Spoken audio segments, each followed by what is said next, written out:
friends, JENNCASCELL here. I am back with another design team project share and tutorial for Scrap Diva Designs. Before we get started, here is her website, all of the info on the back. Make sure to use that hashtag Scrap Diva Designs for some amazing inspiration. Don't forget to sign up for the email list. It is chock full of tons of inspiration from the design team, as well as a fun little riddle each month to help you earn some free product. And who doesn't love that? And if I've inspired you in any way, please feel free to use my coupon code JEN10 for 10% off your purchase at the shop. I super appreciate everyone who uses my coupon code and affiliate link. I do get a small kickback, and it helps me continue to create free content for you guys. So today we are focusing on the cute gift box die, which is part of the May release at Scrap Diva Designs. It's such a fun little box. So the first one that you saw was this one right here. I showed this in my release video. I love, love, love this. So the gift box itself is what you get right here. You can put a little straw inside to do a little topper. I created my topper with double-stitched arch set. I did this. This is a Scrap Diva die as well, the little love bug card. Some of this is cricket based. You'll see some Scrap Diva flowers in here. The butterfly is from Scrap Diva as well. That fun little flower from the Keychain set. I really loved that die set. I'm going to be using it again today.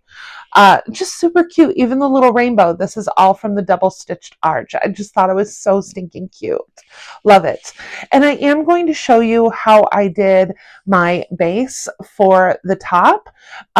This is kind of a cool trick that I learned from some of my party planner friends. They use these, something similar to the cake toppers that they use, so that you can take that cake topper off the stick portion and just put it inside like a shadow box or something like that, which I just thought was kind of super cool. And it would be really good for mailing too. If you're going to mail this out with some Happy Mail, this is, you know, kind of a tall box. You could actually take this topper off so that you could wrap it together and save yourself a little bit on shipping. And then this is my second one. This is the one that we're putting together today. Love, love, love. So there's a couple different ways that you can put this box together. As you can see on this one, I just hole punched in the center of these, and I'll show you both ways. I'm putting it together this way, but I will show you how I did those hole punches. So if you fold them a different way, you can get it like this, or if you fold it the opposite way, you can get something that looks a little bit like a flower in the center. Now this one I did not use the hole punch on, and I just used the stick itself, adding this rosette as a base, and that's just going to lock it in there like so. And then when you pull it out, boom, you've got yourself just the cutest little box. This is pretty generously sized. Your box is going to measure about 4.5 inches and then 3 inches tall. So pretty roomy little box you have going on here. And this will kind of show you a little bit better. It's almost like a little flower shape when you put it together this way. I loved it. So I'm going to stick that right on top here. And like I said, that I use that rosette to keep it closed. It's not going to pop up on you because it definitely has a popping mechanism on it. But I just thought it was really, really cool. I loved it. And this one, I did a couple different dies from Scrap Diva. I loved this roller skate die. This is one of my favorites. I did some clip art from the collection that I used. This is an Etsy collection. And then I did some holographic paper. This is all 12 by 12 Cardstock Shop paper. I really love their Encore line. I think it cuts beautifully. Just absolutely beautiful. Really, really good paper. And they're a great source now that Joanna's closed, because they do carry basil. I will say paper weight does make a big difference with this box. The first time that I cut this box, I used a really heavyweight cardstock. I used 120-pound cardstock. And I realized midway through that it wasn't the best cardstock to use for it. The second time around, I used a really lightweight cardstock. I just used the Michaels, like their hot buy, like the $5 paper pack. I use that for this one, and I've already noticed some cracking on the sides because the paper is just a little too lightweight, and I didn't like that. This time I used the Encore, and I absolutely love it. I would say the Encore is about 90-pound cardstock, 80 to 90. This is probably a 60-pound cardstock. If you're interested in seeing how I did this, stay tuned. First, let's go over the components of the die and what you're going to need to put the box itself together. So this is your main component right here. This is the sides of the box. We're going to need 2 of these. I've already cut them out, and I've already started to glue some of these layering pieces on. So we're going to need, you actually get 2 of these.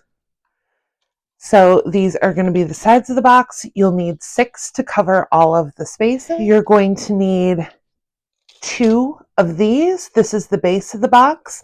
To make it a little sturdier, I did cut this twice.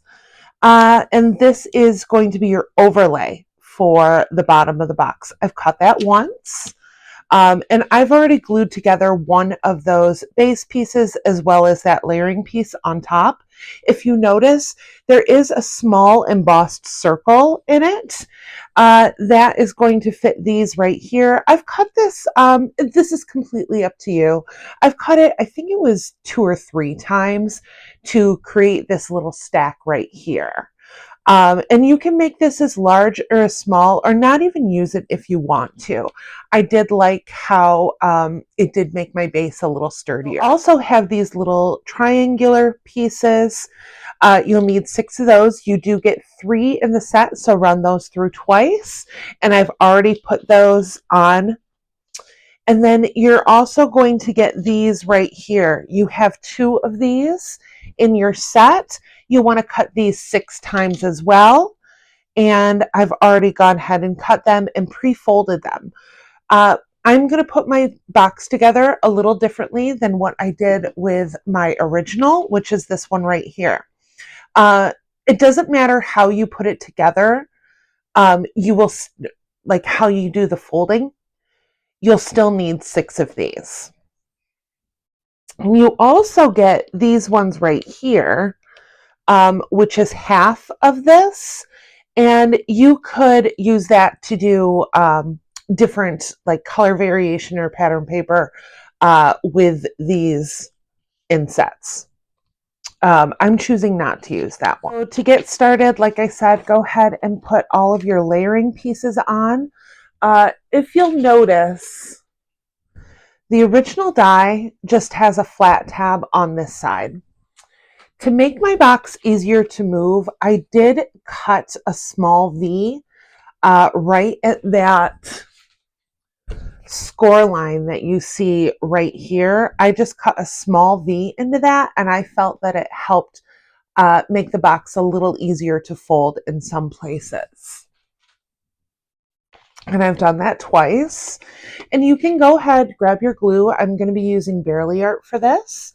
If you do want a nice, sturdy, quick-dry glue like I use with any of my 3D projects, if you've never tried Barely Art before, I do have a coupon code for you, and their link is going to be in the description box.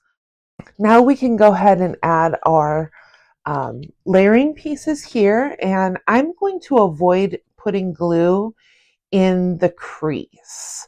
So I am just adding glue to the sides of this here.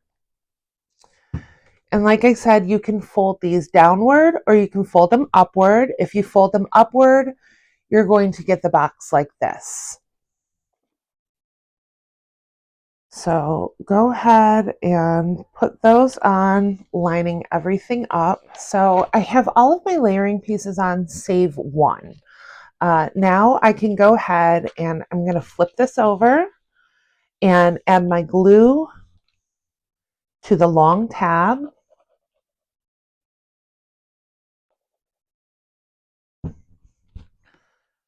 And then I can go ahead and add my last piece.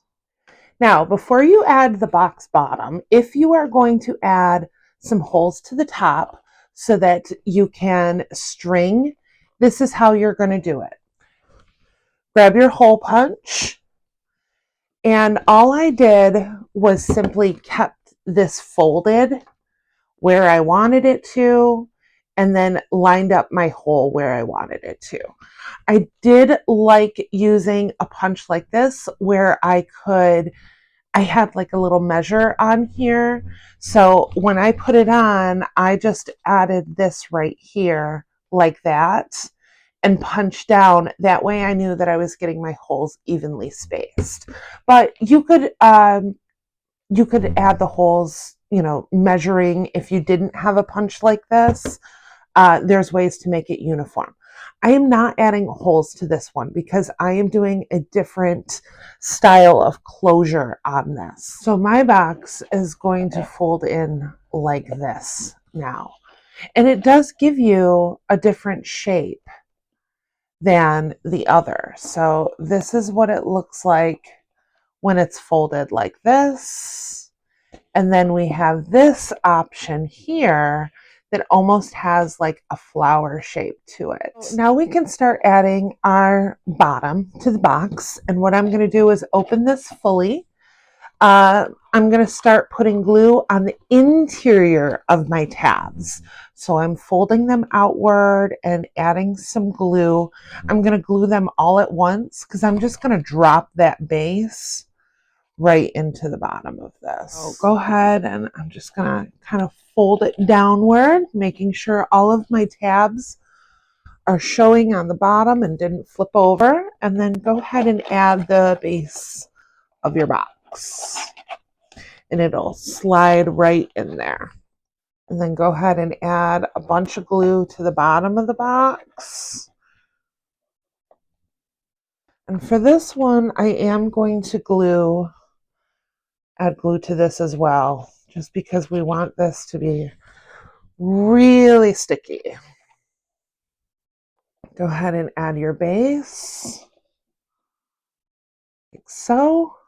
And then I'm going to flip it back over and apply more pressure to it.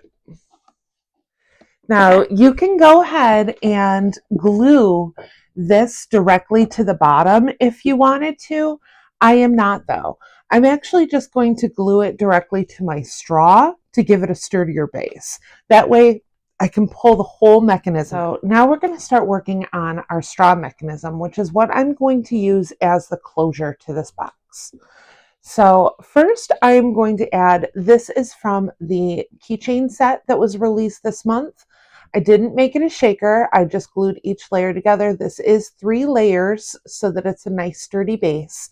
And then I went ahead and used my X-Acto knife to cut a star shape into the center so that I could insert my straw like this. And you're going to have some tabs on the bottom. That's totally fine, because now I'm going to add, I made this rosette using the rosette die that was released last month from Scrap Diva. This is the star one. And then I went ahead and cut a hole in the center, as you can see a little better on the back. And I'm going to use that to put on my star and this, or put on my straw, and this is going to be my closure for the box. So I am not going to add, like I said, I'm not going to glue this directly on. I am just going to put it on the base of my straw, and that just gives it a sturdier base so that it'll stand upright. I want to be able to remove the whole mechanism with this.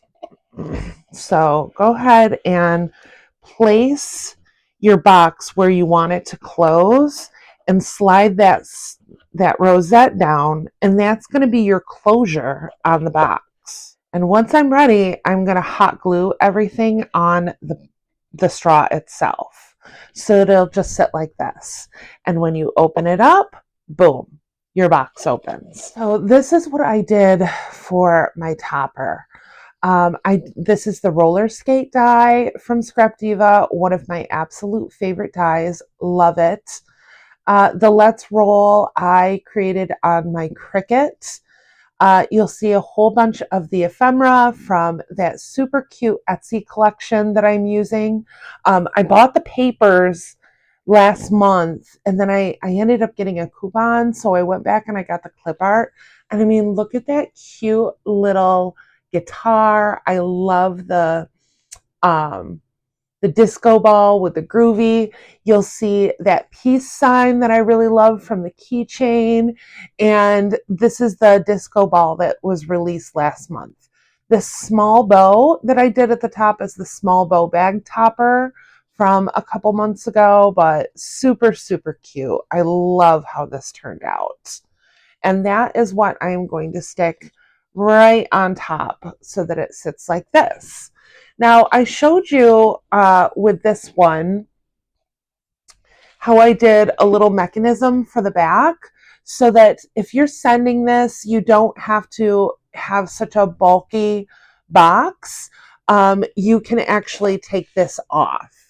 So I'm going to show you how I did that mechanism. What I'm going to do is just kind of measure where I want this to sit, which for me is going to be like this. I would like it, well, maybe about that high. So I'm going to need about 2 inches tall. So it's hidden on the base of this. So go ahead and grab a piece of paper. So I just went ahead and grabbed a scrap piece of paper. I want to, if I'm going to do a 2-inch tall box, I want it to be 2 1/4 inches tall.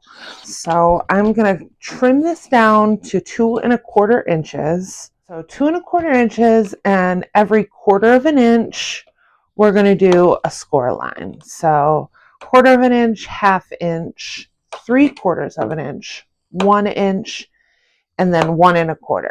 You want 5 1/4 inch lines on this. So I'm going to go ahead and cut off at the end. And then you're also going to want to flip it and do another 1/4 of an inch right at the top. All right, so I'm going to go ahead and cut the last square off and bring that down to create a little tab. Go ahead and release these tabs at the top by cutting right that score line. And then it's just simply folding in on one another.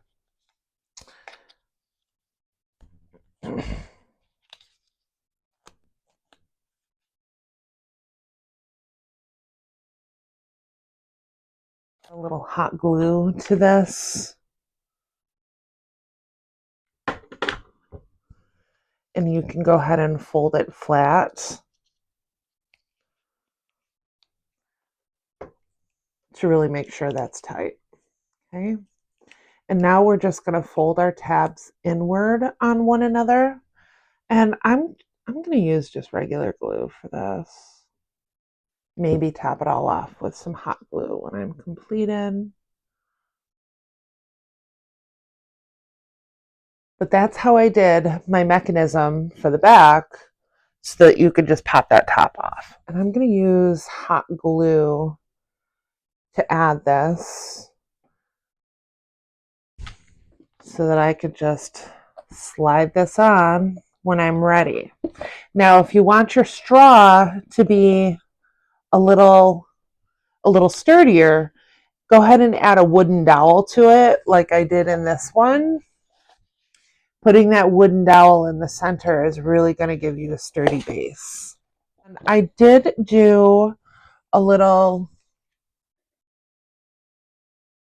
something for the front. I did a mixture of Cricut and Scrap Diva for this. So the roll-in I did with my Cricut, and I created this in Cricut as well. They see me rolling, they see me hating. So I did top it off with this flag from Scrap Diva, and then these stars came with the roller skate die. And I'm just going to add this to the front of my box. I'm going to pop that up, I think. And I'm also going to go ahead and add a little hot glue to my rosette here. So I'm going to pull that rosette down a little bit and add some hot glue right around my flower at the base. And then slide that right back up, making sure that I'm maintaining that position that I want it at. So fun little take on the box, different kind of closure. I love the shape, how it turned out. Super, super cute. So thank you. Thank you so much for watching. I have already cut the components for the sewing machine box, so that is coming up at least by the weekend, I'm thinking.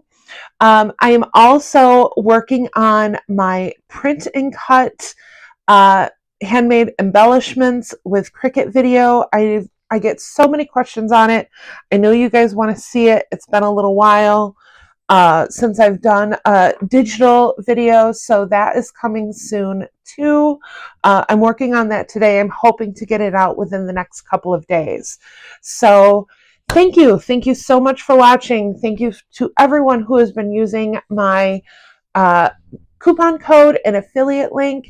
If I've inspired you in any way, please feel free to use my coupon code JEN10 for 10% off your purchase at the shop.